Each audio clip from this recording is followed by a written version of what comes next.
Ito na, ingatan mo siya.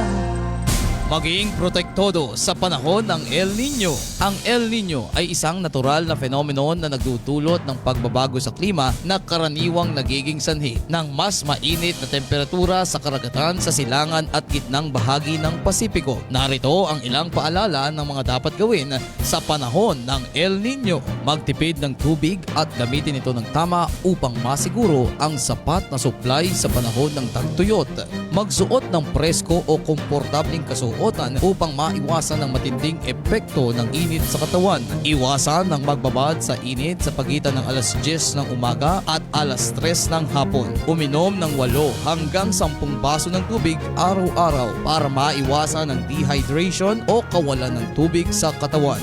At makinig sa GV 99.9 tungkol sa lagay ng panahon upang maging GV informed, GV aware at GV updated sa maaaring dulot ng El Nino. Tandaan, sa panahon ng El Nino, dapat sigurado, dapat protektodo. Isang paalala mula sa GV 99.9. GV 99.9 gives you your news, keeps you informed and updated, plays your kind of music, your beat, your groove.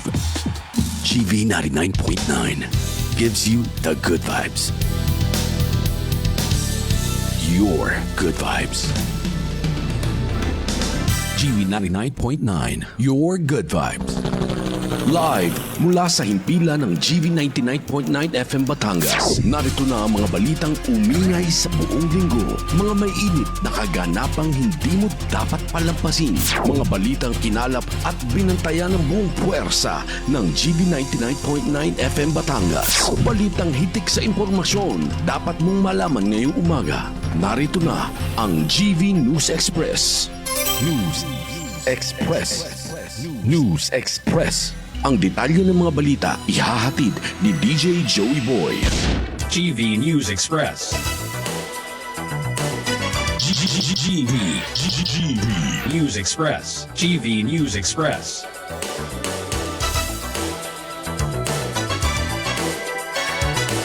GV News Express. GV News Express. Oras sa buong Pilipinas, 15 minuto makalipas ang 8 ng umaga at narito na ang mga balita sa oras na ito. GV News Express. ICC naglabas ng bagong panuntunan para sa paglilitis ni dating Pangulong Duterte. GV News Express. Gatchalian Block nagbabala ng posibleng kaso laban sa mga dumalo sa Cayetano hearing. GV News Express. 4 na dating Senate President nanawagan ng agarang resolusyon sa krisis sa Senado. GV News Express. Inflation bumagal sa 6.8% noong Mayo dahil sa mas mababang presyo ng langis at pagkain. GV News Express. Diesel posibleng tumaas hanggang 4.50 kada litro.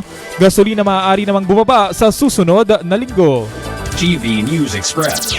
At para sa ating weather update, Bagyong Esther nasa labas na ng Philippine Area of Responsibility.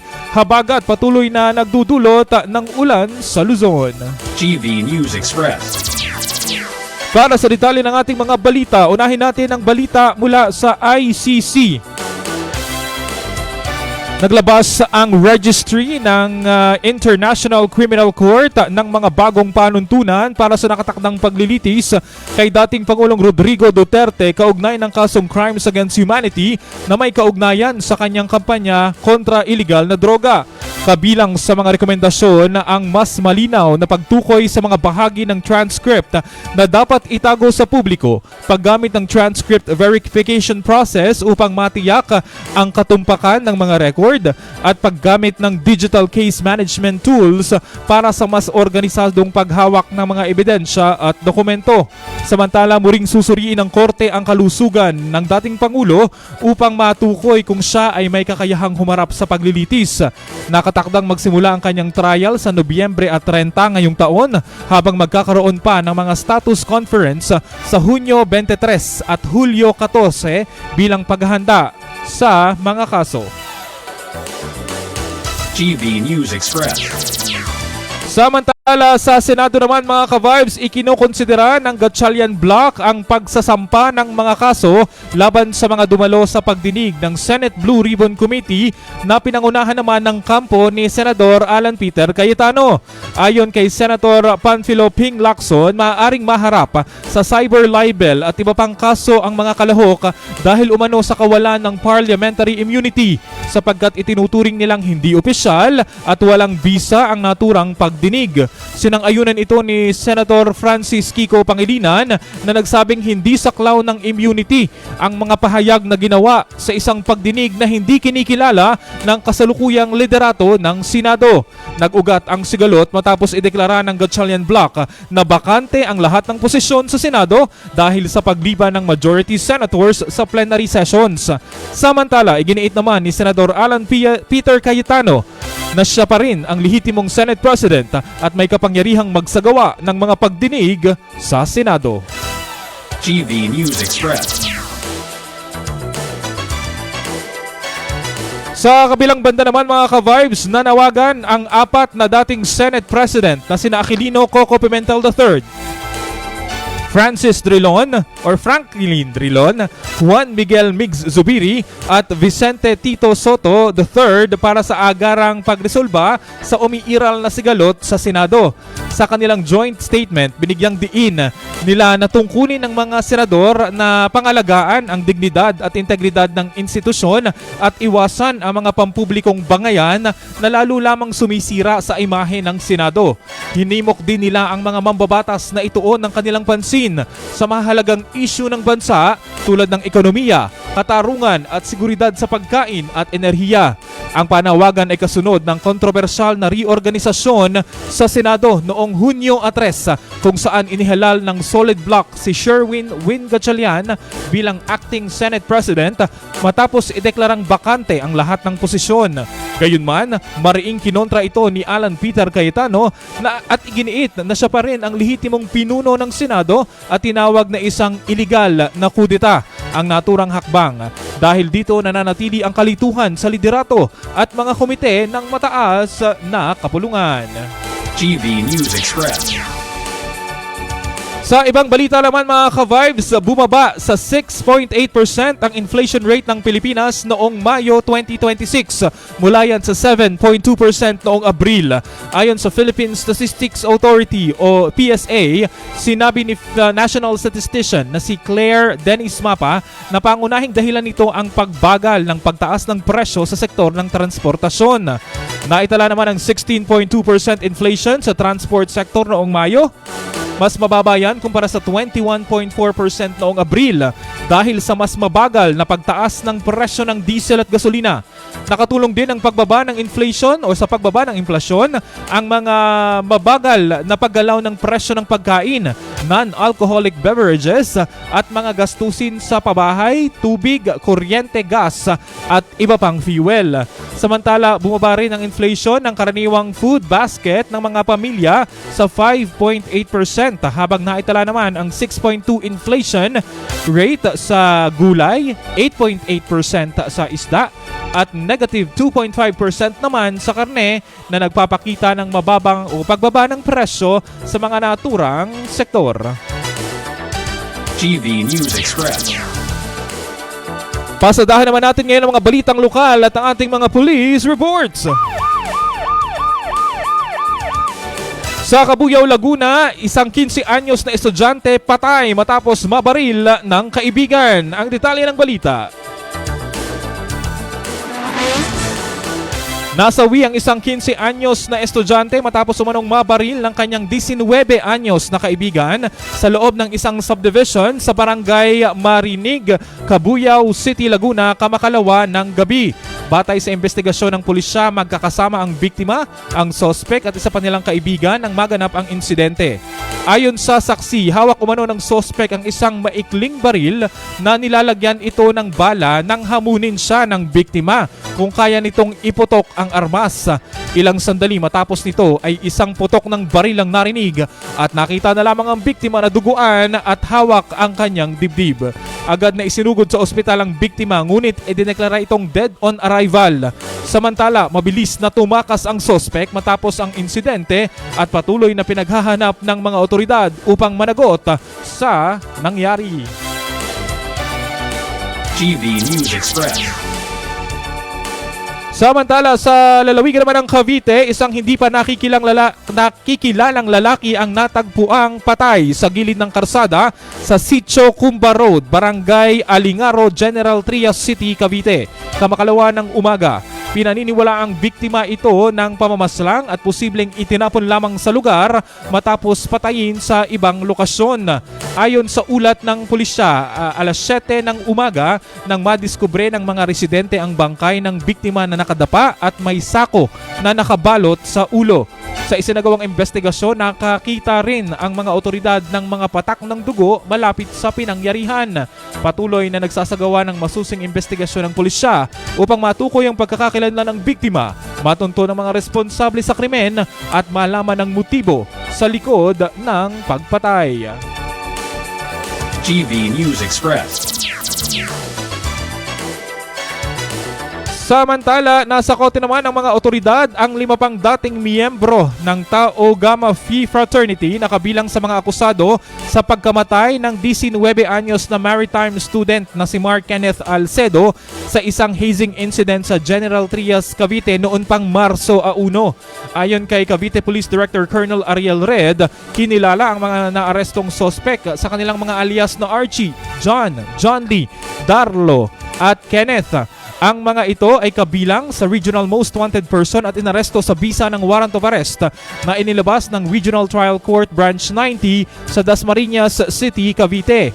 Nahaharap ang mga sospek sa kasong paglabag sa Republic Act number 11058 o ang Anti-Hazing Act of 2018 at walang inirekomendang piyansa para sa kanilang pansamantalang paglaya. Kasalukuyang nasa kustodiya na ng General Trias Component Police Station ang mga naarestong individual at sa pinakahuling tala, 11 sospek na rin ang sumuko sa mga otoridad kaugnay ng kaso. Matatanda ang isinugod si Alcedo sa isang ospital sa General Trias ng 3 individual na una pang nagsabing biktima ito ng hit and run. Ngunit kalaunan ay lumabas na sa investigasyon na nasawi ang estudyante dahil sa umano'y hazing rights ng nasabing fraternity. GV News Express. Para naman sa ating Taal Volcano update, nakapagdala ang Taal Volcano ng panibagong minor phreatomagmatic eruption na nagbuga ng usok at abo na umabot sa humigit kumulang 300 metro ang taas ayon yan sa Philippine Institute of Volcanology and Seismology o PHIVOLCS. Mas maaga ring madaling araw ng Huwebes, isa pang minor phreatomagmatic eruption ang naitala na tumagal naman ng 2 minuto at nagbuga ng plume na umabot sa tinatayang 900 meters. Ayon sa PHIVOLCS, ang phreatomagmatic eruption ay nagaganap kapag ang magma ay nakasalamuhan ng tubig na nagdudulot ng pagsabog, habang ang phreatic eruption naman ay dulot ng mabilis na pag-init ng tubig sa ilalim o ibabaw ng lupa. Sa kabila ng sunod-sunod na aktibidad, nananatili pa rin po ang Taal Volcano sa alert level number 1 na nangangahulugang may mababang antas ng volcanic unrest, ngunit hindi pa rin dapat baliwalain ang posibilidad ng biglaang steam-driven o minor phreatomagmatic eruptions, pag-ulan ng abo at mapanganib na pagbuga ng volcanic gases. Sa pinakahuling monitoring ng PHIVOLCS, umaabot sa 3,105 metric tons ng sulfur dioxide ang ibinuga ng bulkan noong Huwebes.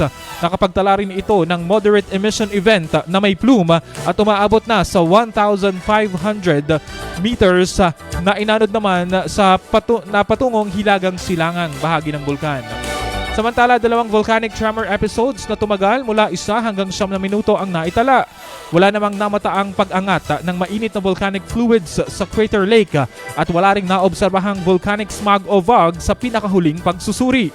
Patuloy namang mahigpit na minomonitor ng PHIVOLCS ang kalagayan ng Taal Volcano at pinapayuhan ng publiko na manatiling alerto at sumunod sa mga abiso ng mga otoridad.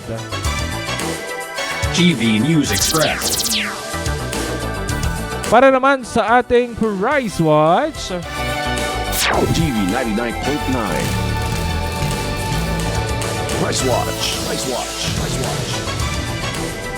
magkaiba po ang inaasahang galaw ng presyo ng mga produktong petrolyo sa susunod na linggo mga ka-vibes. Posibleng magkaroon ng dagdag bawas o malaking dagdag presyo sa diesel habang rollback naman ang inaasahan sa gasolina.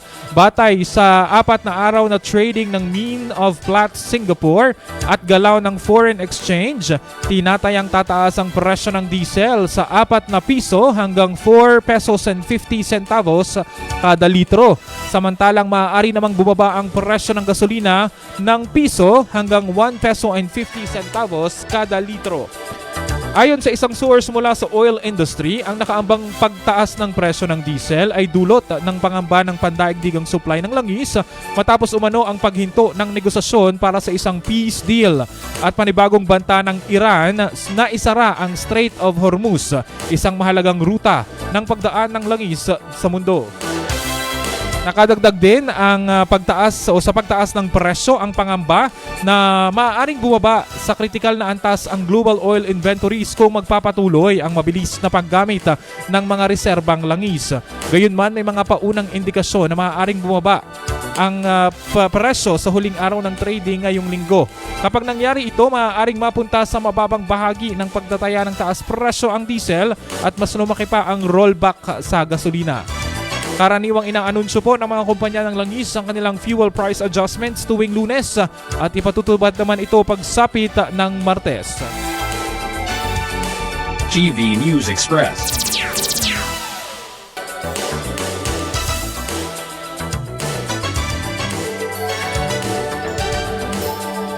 GV 99.9 Weather Update. Weather Update.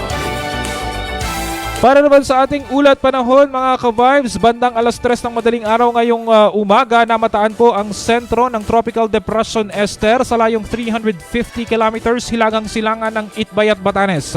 Taglay nito ang lakas ng hanging aabot sa 45 kilometers per hour malapit sa sentro at pagbugsong hanggang 55 kilometers per hour. Kumikilos ito pahilagang silangan sa bilis na 15 kilometers per hour. Bagamat papalayo na po ang bagyo sa Pilipinas, patuloy namang pinaiigting ng habagat o southwest monsoon ang pag-ulan sa ilang bahagi ng Luzon. Inaasahan ang paminsan-minsang pag-ulan sa Ilocos Region, Abra, Benguet, Zambales at Bataan na maaaring magdulot ng pagbaha at pagguho ng lupa. Samantala makakaranas naman ng maulap na kalangitan na may kalat-kalat na pag-ulan at thunderstorms ng Metro Manila, Cagayan Valley, natitirang bahagi ng Cordillera Administrative Region, Central Luzon, Rizal, Cavite, Batangas at Occidental Mindoro. Sa nalalabing bahagi ng bansa, asahan ang bahagyang maulap hanggang sa maulap na kalangitan na may panakanakang pag-ulan o thunderstorms dahil sa localized thunderstorms. Pinapayuhan po ang ating mga residente sa mga lugar na malalakas na maapektuhan ng malalakas na pag-ulan na maging alerto sa posibilidad po ng pagbaha o flash floods at landslide o pagguho ng lupa. Para naman sa mga mangingisda at mga may sasakyang pangdagat, magiging katamtaman hanggang sa malakas na hangin sa Northern Luzon at kanlurang bahagi ng Central Luzon kung saan magiging katamtaman hanggang sa maalon ang karagatan at may taas ng alon mula sa 1.2 hanggang 3.1 meters. Samantala mahina naman hanggang sa katamtaman ang hangin sa nalalabing bahagi ng bansa at bahagya namang katamtaman ng pag-alon sa mga karagatan. GV News Express. At yan mga ka-vibes sa mga balitang dapat ninyong malaman ngayong umaga. Ugaling nakatutok dito lamang sa GV 99.9 para kayo maging GV informed, GV aware at GV updated sa mga kaganapan sa loob at labas ng lalawigan. Maaari niyo pong balikan ang ating mga balita sa ating official Facebook page. Hanapin niyo lamang po ang GV 99.9 FM. Ako po ang inyong naging tagapaghatid balita, ang inyong DJ Joey Boy para sa GV News Express. GV News Express. GV News Express. GV News Express. You are listening to GV 99.9. GV 99.9. GV 99.9. Your Good Vibes. Your good vibes. Your Good Vibes. She got